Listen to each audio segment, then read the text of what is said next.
Assalamualaikum. This is Kiran Fatma from Koru Consultants. Once again, welcome back to our channel, The Credible Advice. तो आज हमारे साथ मौजूद है मिस्टर अली रजा। अस्सलाम वालेकुम। कैसे हैं आप? वालेकुम अस्सलाम। अल्हम्दुलिल्लाह ठीक ठाक। आप ठीक हैं? अल्हम्दुलिल्लाह। तो आज हम बात करेंगे ऑस्ट्रेलिया के हवाले से। तो सबसे पहले तो ये बताएं कि ऑस्ट्रेलिया में कौन कौन सी सब क्लास होती है? ऑस्ट्रेलिया स्किल इमिग्रेशन में 3 वीज़ा सब क्लासेस हैं मेन, जिसमें आपको वीज़ा सब क्लास 189, वीज़ा सब क्लास 190 और वीज़ा सब क्लास 491 प्राइमरीली मिल जाती है। तो इन तीनों में क्या डिफरेंस है? इन तीनों में बेसिकली एक तो मेजर डिफरेंस ये है कि दो इसमें से परमानेंट रेजिडेंसी वीज़ा सब क्लासेस हैं, और जो थर्ड वन 491 की हमने बात की वो वीज़ा सब क्लास टेम्पररी रेजिडेंसी है, जो कि कन्वर्ट हो जाती है later on in the permanent residency. ठीक है, तो किस तरह ये वर्क करते हैं? क्या ये कोई पॉइंट सिस्टम होता है कनाडा की तरह, या इसमें कोई एलिजिबिलिटी क्राइटेरिया होता है? एलिजिबिलिटी क्राइटेरिया बिल्कुल मौजूद है और पॉइंट्स बेस्ड सिस्टम भी है, बट इतना कॉम्प्लेक्स पॉइंट सिस्टम नहीं है जितना ऑस्ट्रेलिया में देखा जाता है, कनाडा में देखा जाता है। उतना कॉम्प्लेक्स नहीं है बेसिकली। बहुत सिंपल पॉइंट्स हैं, आपकी एज, क्वालिफिकेशन, वर्क एक्सपीरियंस पे, आपके आइल्स के स्कोर पे, इन पे पॉइंट्स आपको मिलते हैं। मिनिमम एलिजिबिलिटी क्राइटेरिया 65 पॉइंट्स हैं। किसी भी कैटेगरी में आप अप्लाई करेंगे तो आपको इतने पॉइंट्स स्कोर करने होते हैं। ठीक है, तो क्या पॉइंट्स मीट करना बहुत ज्यादा मुश्किल होता है? जिस तरह कनाडा में एज इशू बहुत ज्यादा होता है और आइल्स आपको बहुत अच्छे बैंड्स लेकर आने पड़ते हैं, इसमें भी क्या इस तरह बहुत ज्यादा डिफिकल्ट होता है? इसमें एक बेनिफिट ये है कि सिर्फ आइल्स आपके लिए मैंडेटरी नहीं है। आप ऑल्टरनेट टेस्ट भी दे सकते हैं, अटेम्प्ट कर सकते हैं, जैसे पीटीई, टॉफल के टेस्ट है, लोग दे सकते हैं। आइल्स में स्पेसिफिकली लोगों को स्कोर करने में एक परसेप्शन है कि थोड़ा सा मुश्किल हो जाता है, लेकिन ऑल्टरनेट टेस्ट में आपको फ़ायदा ये है कि अगर आप आइल्स क्लियर नहीं कर पा रहे तो आप दूसरे टेस्ट दे सकते हैं जो कंपैरेटिवली थोड़े इजी भी हैं और उनकी जो कॉस्ट है वो भी कम है। तो मुझे ये बताएं कि अगर कुछ लोग इसमें अप्लाई करें तो कौन कौन से लोग इसमें एलिजिबल होते हैं? इसमें मेजॉरिटी में तो 500 प्लस ऑक्यूपेशंस हैं जिसमें लोग अप्लाई कर सकते हैं, जिसमें कुछ ब्लू कॉलर जॉब्स के लिए भी लोग हैं। इसके अलावा स्किल्ड में हाईली प्रोफेशनल मैनेजरियल लेवल की भी पोजीशंस हैं, बट इसमें जो मोस्ट प्रेफरेबल ऑक्यूपेशंस हैं उसमें तमाम इंजीनियर्स, चाहे वो मैकेनिकल हों, इलेक्ट्रिकल हों, इलेक्ट्रॉनिक्स हों, सिविल हों। इसके अलावा जितने भी आईटी प्रोफेशनल्स हैं, चाहे वो डेवलपर्स हों, चाहे वो आपके एनालिसिस करने वाले लोग हों, डेटाबेस से रिलेटेड हों, जितने भी डिफरेंट आईटी से रिलेटेड ऑक्यूपेशंस हैं, ये लोग अप्लाई कर सकते हैं। बैंकर्स अप्लाई कर सकते हैं, यूनिवर्सिटी लेक्चरर्स, टीचर्स, इन सब लोगों के लिए काफ़ी इजी क्राइटेरिया है और इन सब लोगों की डिमांड बहुत ज़्यादा है। ठीक है, तो मुझे ये बताएं कि इसमें क्या फैमिली भी साथ जा सकती है? बिल्कुल, फैमिली इसमें बिल्कुल इंक्लूड की जा सकती है और जो भी मेन एप्लीकेंट होगा वो अपने साथ अपनी फैमिली को बिल्कुल लेके जा सकते हैं। ओके, आपने एक कहा कि 491 जो है वो परमानेंट रेजिडेंसी नहीं है, तो कितने टाइम बाद परमानेंट रेजिडेंसी में कन्वर्ट हो जाती है? नॉर्मली आपको 5 इयर्स का वीज़ा ग्रांट होता है इनिशियली। उस 5 इयर्स में से आपने 3 साल एटलीस्ट टेम्पररी रेजिडेंसी पे रहना है, और उसमें भी गवर्नमेंट आपको फैसिलिटेट ये करती है कि बीइंग अ टेम्पररी रेजिडेंट आपके जो पूरी फैमिली का मेडिकल है वो गवर्नमेंट ऑफ ऑस्ट्रेलिया बेयर करेगी। सिर्फ बच्चों की जो एजुकेशन है वो आपने अपने ओन पे पे करनी होती है, एंड देन जब वो 3 साल बाद आप उसको परमानेंट रेजिडेंसी में कन्वर्ट करवाएंगे तो उसकी जो एजुकेशन वाला जो एक एक्सपेंस था वो भी गवर्नमेंट ऑफ ऑस्ट्रेलिया उसको बेयर करेगी। मेरा नेक्स्ट क्वेश्चन यही था कि कौन कौन से बेनिफिट्स आपको पीआर पे मिलते हैं? राइट, बेनिफिट्स इसमें एक तो एजुकेशनल बेनिफिट आपको मैंने बता दिया, उसके अलावा हेल्थ केयर बेनिफिट बता दिया। जॉब सीकर बेनिफिट आपके पास अवेलेबल होता है जब तक कोई भी इमिग्रेंट जॉब सीकर एक पोजीशन पे है, जॉब उसको उस वक्त नहीं मिली है तब तक, तो गवर्नमेंट आपको एक सर्टेन अमाउंट पे करती है। Similarly in case of any injuries, in case of any accident, government आपको उस फेज में भी पे करती है। और इवन के आपके बच्चों के लिए भी बेनिफिट्स आपको मिलते हैं। न्यू बॉर्न्स के लिए आपको एक स्पेसिफिक अलाउंस मिलता है जो आप अपने बच्चों की वेलबींग के लिए यूज कर सकते हैं। अच्छा अली रजा, ये बताया कि बहुत सारे लोगों का ना मिसकंसेप्शन होता है कि ऑस्ट्रेलिया में नहीं होगा, हमें नहीं अप्लाई करना चाहिए, या उनका ऑक्यूपेशन डिमांड में नहीं है, वो अप्लाई करेंगे उनका नहीं अप्लाई होगा, तो इसकी क्या रियलिटी है? बेसिकली ऑस्ट्रेलिया बहुत फिल्टर्ड ऑक्यूपेशंस को, बहुत फिल्टर्ड क्लाइंट्स को एंटरटेन करता है। अगर मैं इसका थोड़ा सा फैक्ट बताऊं आपको, तो ऑस्ट्रेलिया की करंट पॉपुलेशन 25 मिलियन है, मतलब सिर्फ 2.5 करोड़ की पॉपुलेशन है, जो कि ऑलमोस्ट आपको कराची की पॉपुलेशन से भी कम मिलती है। और अगर हम एरिया वाइज बात करें तो it's a 10 time bigger country than Pakistan.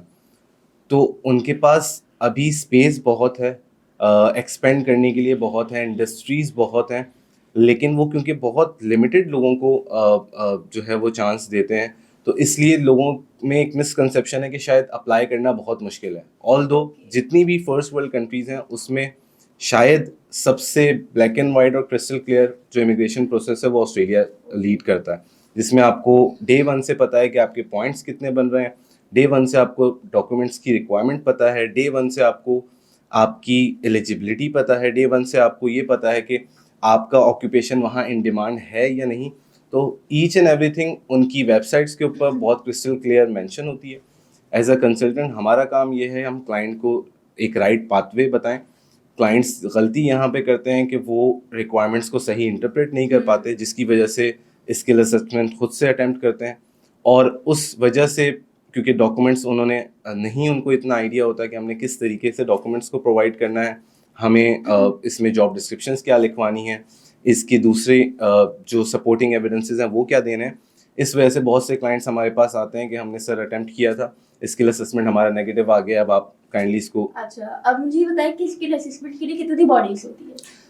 वैसे तो जितने भी ऑक्यूपेशंस हैं सबको अलग अलग स्किल असेसमेंट बॉडीज़ ट्रीट करती हैं। इंजीनियर्स के लिए एक सेपरेट बॉडी है जिसको इंजीनियर्स ऑस्ट्रेलिया कहते हैं, जनरल ऑक्यूपेशंस के लिए वेटसिस है, आईटी प्रोफेशनल्स के लिए एसीएस है, इसी तरह से जितने अब आप अकाउंटेंट्स को लेंगे, अकाउंटेंट्स के लिए सीपीए ऑस्ट्रेलिया है। तो हर ऑक्यूपेशन की डिफरेंट बॉडी है और उनके डिफरेंट रूल्स हैं, डिफरेंट, तो इसलिए थोड़ा सा टेक्निकल है जो कि आप नॉर्मल कोई लेम पर्सन अगर उसको तो सोचे एप्लीकेंट्स तो ये उनको भी करते डिफिकल्ट होंगे लगता है। मिस्टेकनली, वो किसी की बॉडी को किसी की कर एग्जैक्टली देते होंगे, ये तो उसको बिल्कुल भी बहुत ये ज़्यादा- बड़ी कॉमन मिस्टेक है कि लोग एक स्पेसिफिक स्किल असेसमेंट की नॉलेज उनके पास अगर आ गई किसी चैनल के थ्रू, तो वो उस पर अप्लाई करते हैं, और क्योंकि वो उनके राइट ऑक्यूपेशन बॉडी नहीं होती, जिसकी वजह से उनकी फीस भी वेस्ट होती है और उनका टाइम भी डेफिनेटली वेस्ट होता है। सही है।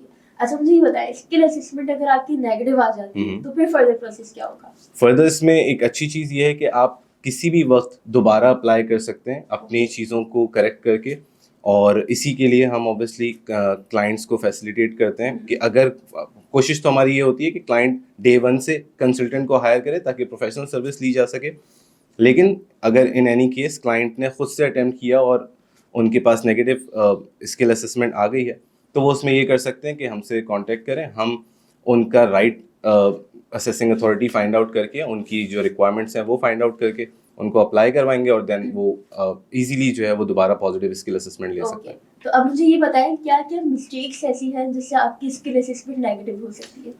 इसमें मेजर मिस्टेक्स तो ये हैं कि जैसे मैंने बताया कि मल्टीपल असेसिंग अथॉरिटीज़ हैं, तो सबकी रिक्वायरमेंट्स डिफरेंट हैं। कुछ स्किल असेसमेंट अथॉरिटीज़ आपसे आइल्स अपफ्रंट मांगती हैं, कुछ स्किल असेसमेंट अथॉरिटीज़ में आपको सपोर्टिंग एविडेंसेस में कुछ ऐसी चीज़ें देनी होती हैं जो बाकियों में नहीं रिक्वायर्ड हैं। तो लोग कॉमन मिस्टेक्स ये करते हैं कि एक्सपीरियंस लेटर्स जो उनके पास मौजूद हैं वो सेम उन्होंने अपलोड कर दिए, गलत फीसेस पे कर दी, अपनी जो क्राइटेरिया है उसको समझे बगैर कि कितने साल का एक्सपीरियंस उनका डायरेक्ट होगा, कितने साल का एक्सपीरियंस मिलेगा, कितने उनके एक्चुअल पॉइंट्स बन रहे हैं। तो इस चीज़ में क्राइटेरिया को जज करने में लोग गलतियां करते हैं, जिसकी वजह से स्किल असेसमेंट नेगेटिव आता है। ओके, तो चलिए ये बात तो हो गई कि 491 जो है वो टेम्परेरी रेजिडेंस है, जिसकी वजह से वो 189 और 190 को डिफरेंशिएट करता है। बट 189 और 190 को हम कैसे डिफरेंशिएट करेंगे? ओके, 189 बेसिकली जो स्पॉन्सर करता है वो है ऑस्ट्रेलिया की फेडरल गवर्नमेंट। ओके, ठीक है, इसमें तकरीबन 100-110 ऑक्यूपेशंस हैं जो हाईली इन डिमांड ऑक्यूपेशंस होते हैं, उनको ऑस्ट्रेलिया की फेडरल गवर्नमेंट डायरेक्ट स्पॉन्सर करती है। और उनके लिए फ़ायदा ये है कि वो ऑस्ट्रेलिया में किसी भी जगह लैंड कर सकते हैं, either Sydney, Melbourne, Brisbane, Adelaide, जहाँ पे भी वो जाना just like space entry for Canada. Exactly, बिल्कुल ऐसे ही है, बिल्कुल सही आपने समझा। और उनको ये बेनिफिट है कि हर मंथ उनके लिए एक इनविटेशन राउंड चलाया जाता है और लोगों को पिक कर लिया जाता है। ऑन दी अदर हैंड जब हम 190 की बात करते हैं तो 190 में स्पेसिफिकली हर प्रोविंस ने अपना एक सेपरेट सिस्टम बनाया हुआ है। प्रोविंशियल नॉमिनेशन को 190 कहा जाता है। तो प्रोविंसेस जब आपको स्पॉन्सर करते हैं, तो अगर आपको न्यू साउथ वेल्स ने स्पॉन्सर किया है तो आप स्पेसिफिकली न्यू साउथ वेल्स में लैंड करेंगे। 2 साल आपने न्यू साउथ वेल्स में गुजारने, then you can move anywhere Australia. तो ये एक मेजर डिफरेंस है। और एक और डिफरेंस ये है कि 189 पे जब आप अप्लाई करेंगे तो आपको कोई एडिशनल पॉइंट नहीं मिलेगा 189 पे अप्लाई करने का, बिकॉज वहाँ पर वो आपको एक बेनिफिट दे रहे हैं कि आप इंडिपेंडेंटली कहीं पे रह सकते हैं। ऑन दी अदर हैंड 190 पे आपको 5 पॉइंट्स मिलते हैं। Okay. जिस भी स्टेट में आप अप्लाई करेंगे वो स्टेट आपको 5 पॉइंट्स देगा टू सपोर्ट योर एप्लीकेशन, और उस 5 पॉइंट्स के बदले वो आपसे ये डिमांड करते हैं कि एटलीस्ट आप 2 इयर्स उनको सर्व करें, देन फिर आप कहीं मूव होना चाहें तो हो सकता है। Great. तो इसी तरह क्या 491 में भी कोई पॉइंट्स मिलते हैं आपको? 491 में आपको 15 पॉइंट्स मिलते हैं। 15 पॉइंट्स। ये बहुत एक मोटिवेशनल चीज़ है उन लोगों के लिए जिनकी एज थोड़ी ज़्यादा हो गई है, क्वालिफिकेशन उनकी कम है, या समहाउ आइल्स इतना ज़्यादा नहीं दे सकते, 6 बैंड से ज़्यादा नहीं लेके आ सकते, तो वो 491 का पाथवे चूज़ कर सकते हैं। 491 में जो प्रोविंशियल नॉमिनेशन से भी एक लोअर कैटेगरी है जिसमें रीजनल एरियाज आते हैं, वो आपको 15 पॉइंट्स देते हैं टू मोटिवेट यू। क्यों करते हैं? इस तरह क्यों करते हैं? वो चाहते हैं कि आप आएँ, सर्व करें, मेट्रोपॉलिटन सिटीज़ में आप ना रहें। जैसे सिडनी, मेलबर्न और ब्रिस्बेन, ये 3 सिटीज़ हैं। जब आप 491 पे जाएंगे तो आप इन 3 सिटीज़ के अलावा जितने भी दूसरे रीजनल एरियाज़ हैं या सिटीज़ हैं, मेजर सिटीज़ हैं, उसमें आप रह सकते हैं। सिर्फ इसलिए कि कंपटीशन ऑब्वियसली, अब आप हम अगर पाकिस्तान की एग्जांपल लें तो कराची में हर कोई चाहता है कि हम जाएं और काम करें, तो उसकी वजह से यहाँ की यूटिलिटीज़ बहुत लिमिटेड हो जाती हैं। नेचुरल रिसोर्सेज हैं, पानी, बिजली। जब एक सिटी प्लान किया जाता है तो एक नंबर ऑफ पीपल के हिसाब से प्लान किया जाता है। अगर ज़्यादा लोग उस सिटी में आके जॉब्स करना शुरू करेंगे, रहना शुरू करेंगे, तो ऑब्वियसली वहाँ पर फैसिलिटीज़ का थोड़ा सा प्रॉब्लम आएगा। तो इसलिए वो ये चाहते हैं कि जो दूसरे सिटीज़ हैं जो कि ऑब्वियसली बहुत डेवलप्ड हैं, लेकिन क्योंकि लोगों ने नाम सुना हुआ होता है बड़े सिटीज़ का, सिडनी का, मेलबर्न का, तो उनकी ख्वाहिश होती है कि हम वहीं पे जाके रुकें। इसलिए 491 में आपको ये चीज़ मोटिवेट करने के लिए उन्होंने रखी है कि आप 15 पॉइंट्स हमसे लें, बट आप इन 3 सिटीज़ के अलावा किसी सिटी में रहें, जॉब्स करें, और जॉब्स ऑब्वियसली अवेलेबल हैं, इसीलिए वो चाह रहे हैं कि आप उन सिटीज़ में रहें। तो ये है हाँ, बहुत सारे लोगों का माइंडसेट ये होता है कि हम चले तो जाएंगे बट हमें जॉब नहीं मिलेगी। राइट। तो ये क्यों लोगों के इतने ज़्यादा मतलब मिसकंसेप्शन है? ये मिसकंसेप्शन बेसिकली उन लोगों का है, हमारे अक्सर लोग वो हैं जो नॉर्मली जॉब वीज़ास पे यूएई, सऊदी अक्सर गए हैं और उन्हें वहाँ पर ये डिफ़िकल्टीज फेस करने को मिली हैं कि जॉब्स नहीं हैं। वो जाते हैं जिस इंटरव्यू के लिए तो ऑलरेडी 500 या 1000 एप्लीकेंट्स बैठे हुए होते हैं।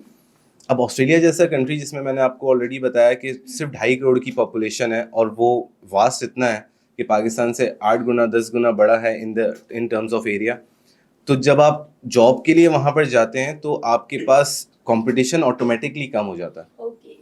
जब कंपटीशन कम है तो आपकी सिलेक्शन का क्राइटेरिया ऑटोमेटिकली बढ़ गया। अगर 10 लोग एक जॉब के लिए अप्लाई करने आए हैं, 5 लोग अप्लाई करने आए, तो आप जब जाके अप्लाई करेंगे तो आपकी वैसे भी चांसेस इंक्रीज हो जाते हैं। और उससे भी इम्पॉर्टेंट चीज़ ये कि आप डे 1 से जब इमिग्रेशन का प्रोसेस स्टार्ट करते हैं तो स्किल्स असेसमेंट जो हमने डिस्कस किया, स्किल्स असेसमेंट में वो रेलेवेंट बॉडी आपकी क्वालिफिकेशन और वर्क एक्सपीरियंस को ऑथेंटिकेट कर रही होती है कि आप एलिजिबल हैं ऑस्ट्रेलियन सिस्टम के हिसाब से जॉब करने के लिए इस पर्टिकुलर फील्ड में। तो ऑटोमेटिकली गवर्नमेंट की तरफ से आपको एक स्टैम्प मिल चुकी है कि आप जॉब के लिए एलिजिबल हैं, आपका एक्सपीरियंस और क्वालिफिकेशन रेलेवेंट है।